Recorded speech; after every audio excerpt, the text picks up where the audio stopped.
Querido rector, compañeros sacerdotes, hermano mayor y Junta de Gobierno de la Real, Ilustre y Fervorosa Hermandad y Cofradía de Nazarenos de Nuestra Señora del Santo Rosario, nuestro Padre Jesús de la Sentencia y María Santísima de la Esperanza Macarena. Queridos amigos todos, bienvenidos a este quinario.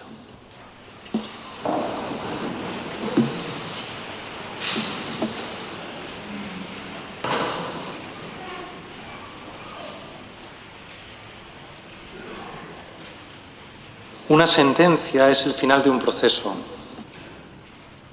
Creo que quien más, quien menos, todos hemos visto en la ficción o en realidad pues procesos en los cuales hay un juicio, hay una serie de testimonios, hay una acusación, hay una defensa y al final de todo hay un veredicto, y si ese veredicto es de culpabilidad, entonces hay una sentencia. Y eso mismo lo hemos visto, lo vemos y lo contemplamos una y otra vez cuando nos acercamos a contemplar el misterio de la Pasión, cuando la sentencia es el final de un largo proceso que no solamente dura lo que dura la Pasión, sino que es toda la vida de Jesús. Toda la vida de Jesús va a ser un proceso en el cual se va a tener que estar enfrentando constantemente con acusaciones. Lo que a mí me gustaría compartir a lo largo de los próximos días en este quinario, pues en el fondo es una contemplación de ese proceso.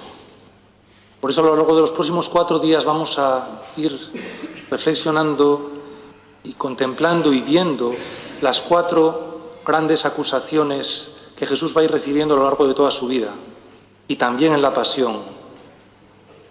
Y el último día desembocará en una sentencia.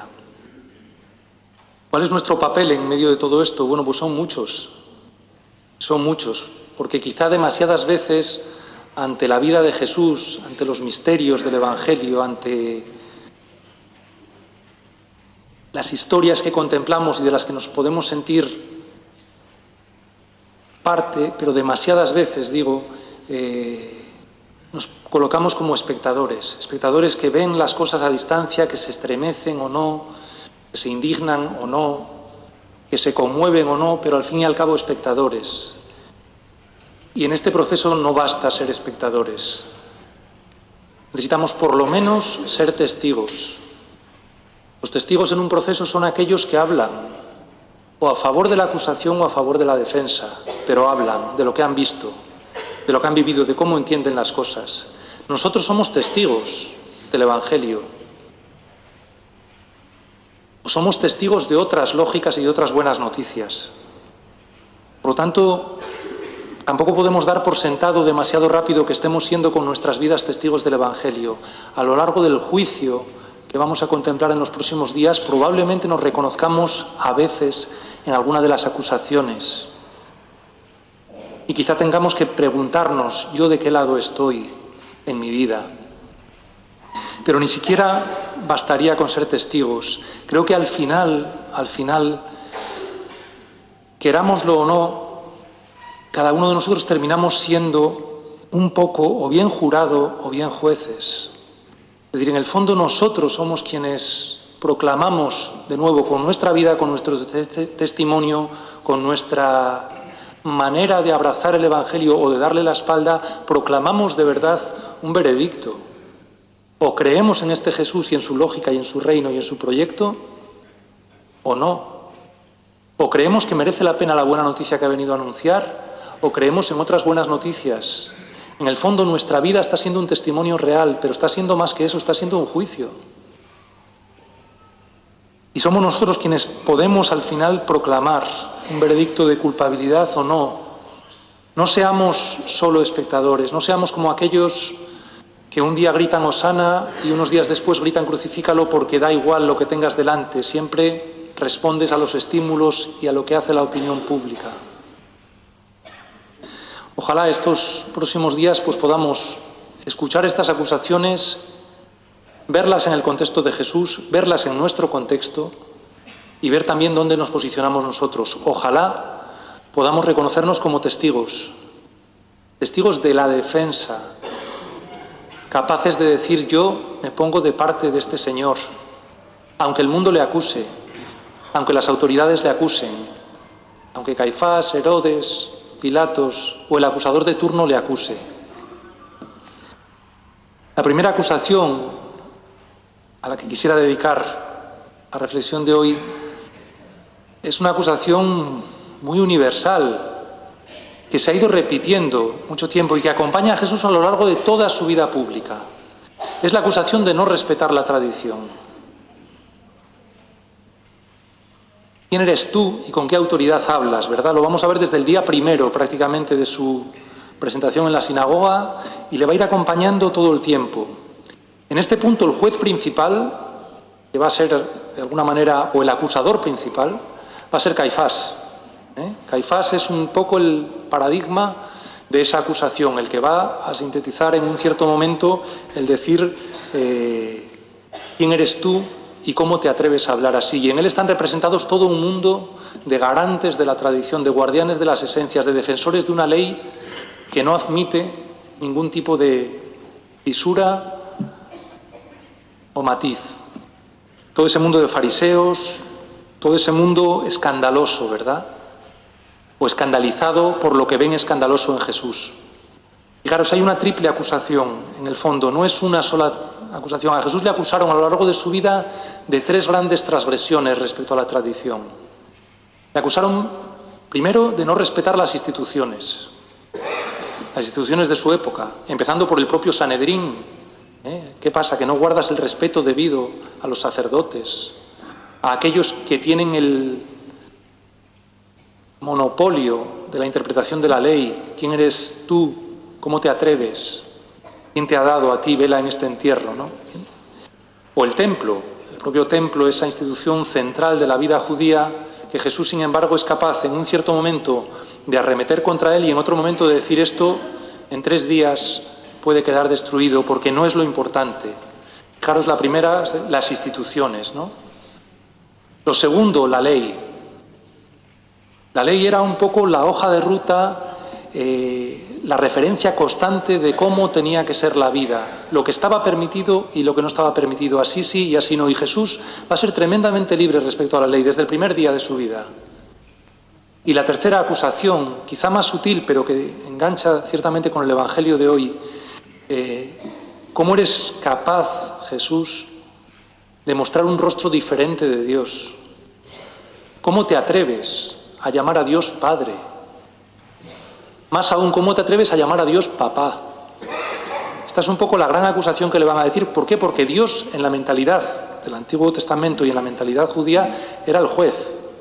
El juez tenía que limitarse a, en el fondo, aplicar la ley, porque para eso la había dado. Esta era la imagen, esta era la idea.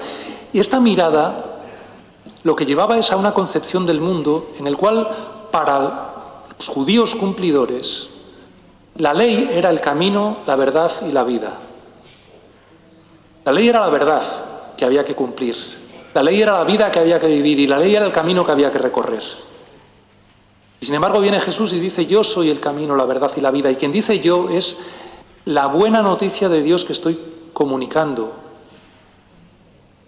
Y esto de golpe se vuelve una transgresión radical porque le da la vuelta totalmente a la concepción del mundo que tenían aquellas personas. Fijaros, con la mentalidad de la ley, cuando la ley lo marca todo, cuando las cosas son blancas o negras, se puede o no se puede, es así o no es así, cumples y estás dentro o no cumples y estás fuera, entonces el mundo inmediatamente se divide en categorías muy fáciles de entender. El mundo se divide en buenos y malos, buenos los que cumplen, malos los que no.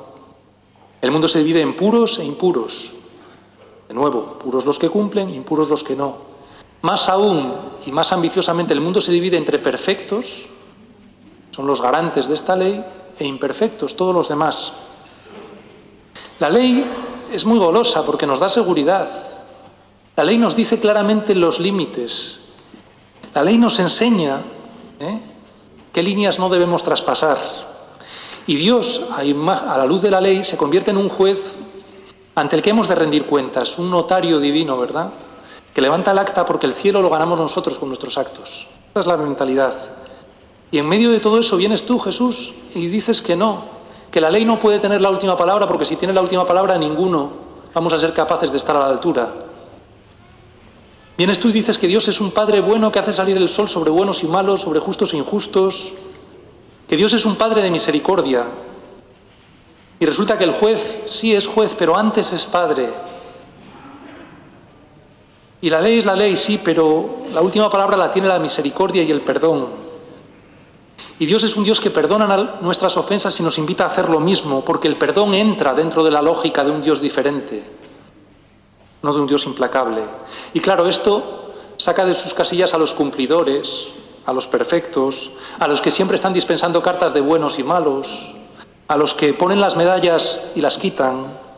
Y vienes tú y dices que las prostitutas van delante de todos nosotros en el reino de los cielos. ¿Cómo no va a generar inquietud?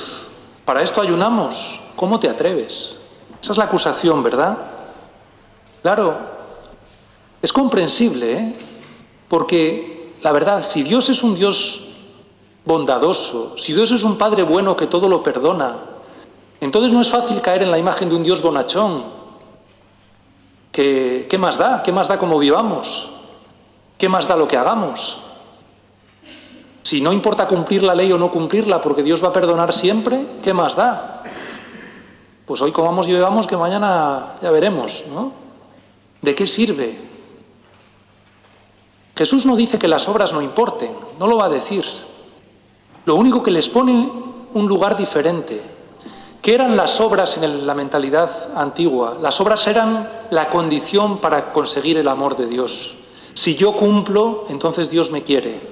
Si yo no cumplo, Dios no me quiere. Si yo hago las cosas buenas, Dios me va a atender. Si yo no las hago, Dios no me va a atender. Fijaros que algo de esta mentalidad todavía lo tenemos hoy en día, ¿eh? Cada vez que le decimos a un niño pequeño, educándole, uy, pórtate bien que Dios, si no, no te va a querer. Estamos reproduciendo el esquema de la ley y es una trampa. Porque Dios no nos quiere porque seamos buenos, gracias a Dios, que bastante mediocres somos todos muchas veces. Dios no nos quiere porque seamos inmaculados, perfectos, no lo somos, somos frágiles. Dios no nos quiere porque con nuestras obras nos lo hayamos ganado. Gracias a Dios el amor de Dios es mucho más gratuito que todo eso. Dios nos quiere, punto. Y las obras, que en el esquema de la ley son condición para conseguir el amor de Dios, en la propuesta de Jesús, claro que importan, pero porque son consecuencia. ¿Por qué hacemos el bien? Como respuesta agradecida a haber sido tratados con ternura y con bondad. Las obras, si queréis, son la prueba de que hemos sido tocados por un Dios misericordioso y eso nos entusiasma. Esto es un poco como la experiencia de quien, por la razón que sea, se siente alegre y quiere compartir esa alegría. El día que exultas, ese día cantas por las mañanas. Ese día te sale naturalmente el cuidar de los otros. Es respuesta. Las obras en el esquema que propone Jesús son respuesta. Respuesta agradecida, no condición. Claro, esto les quita mucha fuerza a quien cree que con las obras estamos ganando el cielo. El amor de Dios es gratuito. Y esto es una radical novedad, escandalosa para la mentalidad de muchos. Cuando tenemos la mentalidad de la ley y de la tradición, entonces, ¿qué actitudes tiene el creyente? Pues puede tener dos. Si se considera un cumplidor, si dice yo, oh, qué bien lo estoy haciendo, es que yo lo bordo, mira la ley aquí y yo a la altura, es que no fallo nunca, ¿verdad? La actitud es el orgullo, como la oración del fariseo. Te doy gracias, Padre, porque no soy como los demás. Hombre, yo 3 palmos por encima de los demás. La actitud es el orgullo. Y si yo no cumplo, si yo veo que la ley me queda grande, que yo no estoy a la altura, y entonces pienso que Dios no me quiere y que me va a castigar y que me va a condenar, entonces la actitud es el miedo, que también desgraciadamente abunda mucho, el miedo a Dios. Pero la actitud que propone Jesús no es esa. Jesús no invita ni a tener miedo ni a sentirse orgulloso delante de Dios. Si el amor es gratuito, la actitud que brota es el agradecimiento. Y la humildad, porque a pesar de que muchas veces no estaremos a la altura de lo que queremos, de lo que quisiéramos, de lo que esperaríamos cumplir, sin embargo, a pesar de todo, Dios sigue una y otra vez viniendo al camino, invitándonos a levantar, a seguir, a convertirnos y a seguir aprendiendo. Y eso lo cambia todo. El esquema de la ley no necesita gente perfecta y orgullosa de serlo. Lo que necesita es gente capaz de intentar amar, que es bien distinto. Mirad, yo no quisiera poner aquí a Caifás o a los defensores de la ley o de la tradición como el malo, como si esto fuera una historia de buenos y malos. Demasiadas veces dividimos el mundo así, como una mirada muy maniquea, ¿verdad? Y entonces los buenos son buenísimos y los malos son malos. Y entonces ya en este juicio que tenemos montado en los próximos días, pues ya tenemos muy claros quiénes son los villanos, que van a ser los acusadores, y el bueno, pues que es Jesús, evidentemente, para nosotros. Pero yo no quisiera caer en esa mirada, porque eso es una mirada demasiado simple de la vida. Caifás tiene sus motivos, los tiene. Caifás cree que hace el bien. Caifás cree que tiene que defender la tradición tal y como la concibe. Pero se equivoca. Yo creo que desgraciadamente Caifás es alguien que está ciego. Está cegado por el peso de una historia en la cual ha olvidado los motivos. La ley en su momento y en su origen puede que tuviera mucho sentido. Pero cuando la ley pierde su espíritu, se convierte en ley muerta. Y la ley muerta no vale ni para los museos. Y esto nos trae al presente, mirad.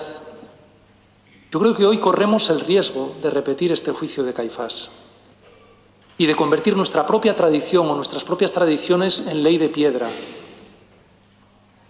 tallada con primor en la roca, pero muerta. La tradición, claro que importa, es parte del depósito de nuestra fe, la revelación y la tradición, pero la tradición es una búsqueda viva de las respuestas que el Evangelio nos ayuda a encontrar para la vida concreta. La tradición tiene que estar en constante diálogo con el presente, porque hay situaciones nuevas que requieren respuestas nuevas, y muchas veces la acusación va a ser, cualquier cambio es percibido con sospecha como una manera de traicionar el pasado. El Evangelio tiene que ir encontrando respuestas para muchas cosas que son contemporáneas. Se va desplegando en el diálogo con una cultura que cada vez encuentra retos diferentes, situaciones distintas y que comprende de manera diferente cosas que antes se comprendían de una manera distinta. A veces nosotros podemos ser los peores jueces cuando convertimos la tradición en una jaula que encierra muchas vidas y muchas situaciones.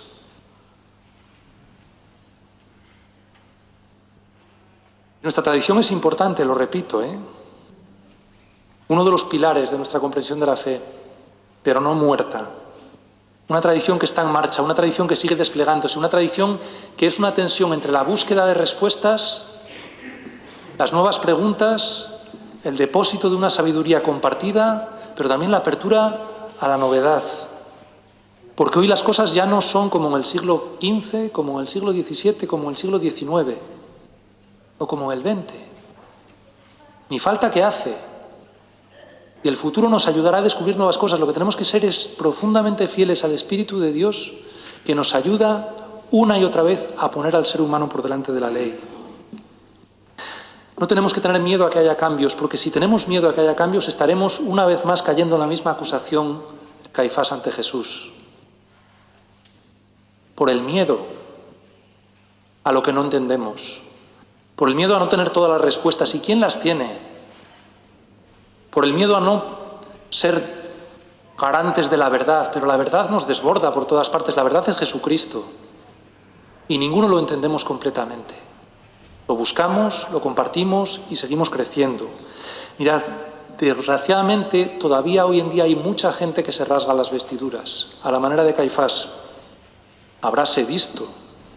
¿Cómo es posible? ¿Dónde vamos a parar? Sin embargo, lo que Jesús hizo fue buscar en su vida respuestas y proponerlas, respuestas que ayudaban a descubrir los destellos del Dios vivo. Jesús aprendió a llamar a Dios Abba, Padre, nos enseñó a rezar así, probablemente porque fue capaz de ir mucho más allá de las imágenes de Dios que le transmitían alrededor. porque fui capaz de ver que el Dios que intuía tenía un reflejo en lo que encontraba en casa, en un padre bueno, que le hacía intuir un amor absoluto más grande todavía, pero solo porque tuvo esa mirada capaz de abrirse a lo nuevo. Jesús miró al corazón del ser humano y comprendió la necesidad que todos tenemos de perdón, porque si la ley es la puerta de entrada para los perfectos, nos quedamos todos fuera. Jesús mostró el rostro de una misericordia que desbordaba las seguridades de los perfectos y de los puros. Jesús mostró a Dios de una manera radicalmente nueva, pero el mundo no estaba preparado para entender esa lógica, ese amor y esa acogida incondicional. Y de ahí la primera acusación: ¿quién te has creído que eres para hablar así de Dios? Pues suspendemos aquí la sesión y continuaremos el juicio mañana.